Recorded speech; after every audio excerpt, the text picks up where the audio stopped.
CATL과 GM이 손잡는다면 이라고 또 이제 한번 확인을 해보도록 하겠습니다. 요거는 이제 요청이 있었어요. 요거 좀 선제적으로 얘기 좀 해주시면 안 되냐라는 건데요. 글로벌 배터리 1위 업체, 그러니까 중국까지 포함해가지고 전체적으로 봤을 때는 판매 점유율로 봤을 때 CATL이 1등입니다. GM하고 합작 공장, 이게 무슨 얘기야? 중국이 어떻게 미국에 진출을 해? 이럴 수 있잖아요. 미국 인플레이션 감축법을 우회하기 위해서 CATL은 지분 투자 없이 기술만 제공한다. 이거 어서 많이 봤는데 CATL이 포드하고 하려고 했던 그 방식인 거예요. LFP의 그 중국 침투가 거세지고 있다. 이렇게 또 이제 얘기하는 거예요. 예. 미국이나 멕시코에다가 20기가와트시 이상의 규모의 합작 공장을 짓는 방안도 검토 중이다라고 얘기가 나오고 있습니다. 또다시 전해지는 CATL의 북미 진출설이죠. 이번에 CATL이 포드가 아닌 GM과의 동맹을 선언한 겁니다. 중국의 CATL, 포드에 의해서 GM과도 배터리 합작 공장을 짓는 방안을 추진하고 있다는 건데, 이건 왜 그러겠어요? IRA, 인플레 감축법을 우회하기 위해서 지분 투자 없이 거의 뭐 손해보는 장사하는 거 아니냐, 이런 얘기가 나올 정도로 기술만 제공하면서 일단 미국에 진출부터 하고 보자 라는 거예요. 포드사하고 동일한 방식인 거죠. 한국 배터리사가 고성능 하이니켈 배터리에 올인한 사이에 보급형 LFP 배터리를 앞세운 중국의 침투가 거세지고 있다, 큰일 났다 이야기가 또 나오는 겁니다. 중국 언론을, 이게 중국 현지 언론에서 보도가 된 겁니다. GM은 CATL LFP 배터리 기술 라이선스 계약을 협의 중인데, 이 두 회사는 미국 또는 멕시코에 20기가와트시 이상의 합작 공장을 짓는 방안을 검토하고 있다.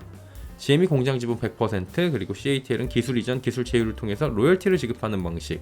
이렇게 되면 CATL은 지분을 안 갖고 있지만 기술 이전 방식으로 돈을 받는 거죠. 그럼 중국 자본의 25%만, 그러니까 우려국가 FEOC의 지분이 25%만 안 되면 되잖아요. 그럼 FEOC의 지정이 안 되니까 보조금 지급 대상에서 지금 제외가 되는 IRA의 규정을 우회해서 합법적으로 들어갈 수 있다라고 보는 거죠. GM은 지금 미국 정부에다 기술 라이선스 계약의 주체가 FEOC로 지정되지 않도록 고려할 수 있는 요소를 자세히 알려달라, 한마디로 이런 식으로 할 수 있는 방법을 알려달라고 요청을 했다라고 하는 이야기를 현지 언론을 통해서 전해지고 있는 거예요. 그래서 한국 업체에 비상등이 켜졌다라고 이야기를 하고 있는 거고요. 특히 20기가와트시의 LFP 공장을 건립 중이라고 하는데,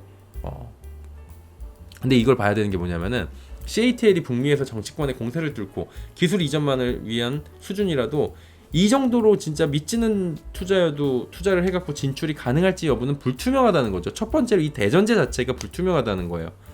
포드도 지금 불확실성이 큰 상황인데 GM까지 이렇게 한다고?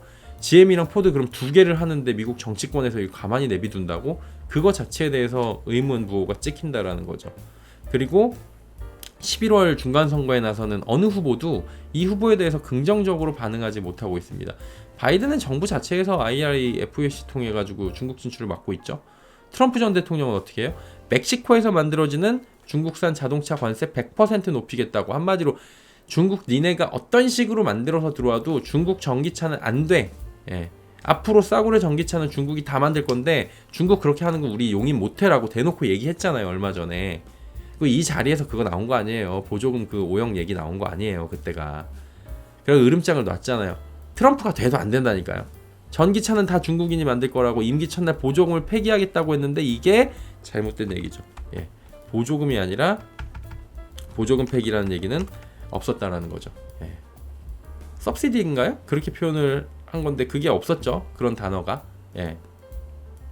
그러다 보니까 요건 오역이 있었다 라는 부분이 지금 시장에서 나오고 있는 거고요. 어쨌든 간에 트럼프가 돼도 뭐 그런 보조금 다 차치하고 멕시코를 통해서 들어오든 뭐 하든 간에 안 된다라고 얘기하잖아요. 정치권에서 지금 계속 반대 있었잖아요. 공화당 쪽에서 반대 목소리 커질 수밖에 없는 겁니다. 그러니까 문제는 뭐예요? 진출 여부 자체도 불확실한 거예요. 자, 그러면 인심 써갖고 진출했다고 해요. 만약에 진출했다면 어떻게 될까라는 부분인 거죠. 북미에서의 이런 LFP 배터리 사업이 3원계 대비해갖고 메리트가 있냐라는 걸 보는 거예요. 지금 보면은 저가의 LFP 침투가 거세져서 하이니켈 배터리 고성능 올인을 했는데 이거 위험하다라고 하는 건데, 일단 첫 번째, 고성능 하이니켈 배터리에 그동안은 굉장히 주력을 해서 기술력이 좋고 세계 시장을 호령하고 있었지만, 이것 말고도 미드니켈부터 해갖고 LFP, 하이만간, 리치만간, LMFP, 그다음 ESS까지 해가지고 다각화를 시켰고 포트폴리오에 지금 당장 올해부터 나오는 상황인데 거기다가 전고체에다가 리튬황에다가 지금 무슨 얘기를 하는 거냐라는 얘기를 할 수 있겠죠. 좀 아시는 분들은. 그리고 LFP 자체가 북미에서 사업성이 있냐를 보는 건데 IRA 규정을 충족해가는 게 삼원계예요. 그리고 LFP 배터리는 원상지 증빙이 필요해요. 사업 매력도가 굉장히 떨어집니다. 그리고 북미에서 사업을 할 때 보면은 삼원계 대비해 갖고 원가 비율이 그리고 원가에 대한 경쟁력이 LFP가 떨어져요. 이 지역에서 보면은 이건 중국에서 할 때나 얘기가 나오는 거고요. 더군다나 보조금도 안 나오고 더군다나 GM의 북미 배터리 연구 개발이 얼티엄 셀즈의 역할이 핵심으로 LFP 배터리 기술 도입이 있더라도 얼티엄 셀즈 주도로 각형 LFP 연구 개발이 이루어질 전망이다. 이런 얘기가 지금 나오고 있는 거죠. 예. 그리고 계속 말씀드립니다. 진출을 만약에 하더라도 LFP 공장이 2026년 증설이에요. 예, 국내 배터리가 시기적으로 늦다는 지적이 있는 건데 이들 공장의 증설이나 생산 시점이 국내 배터리 업계 LFP보다 절대 빠르지 않다는 거. 이들은 누구예요? 이들은 중국입니다. 중국 공장의 증설이나 생산 시점이 이제 해가지고 인간해가지고 들어오면 결국에는 우리보다 시기적으로 선점을 하는 것도 아니고 그러면 가격적으로도 원가 경쟁력이 있는 것도 아니고 북미 쪽으로 갔을 때는 거기다 보조금에 대해서도 불투명하기 때문에 가격 경쟁력도 떨어져요.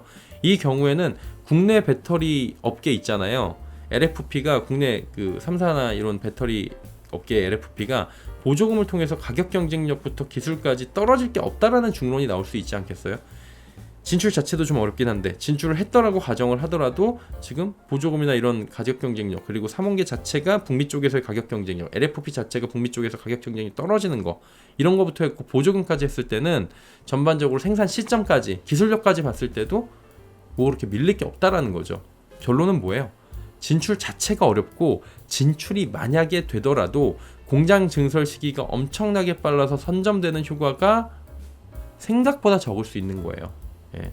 무엇보다 가격부터 기술력까지 모두 다 경쟁력이 얘들이 떨어지기 때문에 그리고 대선 결과에 따라서 움직이는 그런 경우의 수 자체도 좋은 경우의 수가 없기 때문에 이거에 대해서는 크게 신경을 쓸 만한 부분이 아니다 라고 결론을 지을 수가 있겠죠. 자, 이렇게 짧게 정리하고 요거는 마무리하도록 하겠습니다.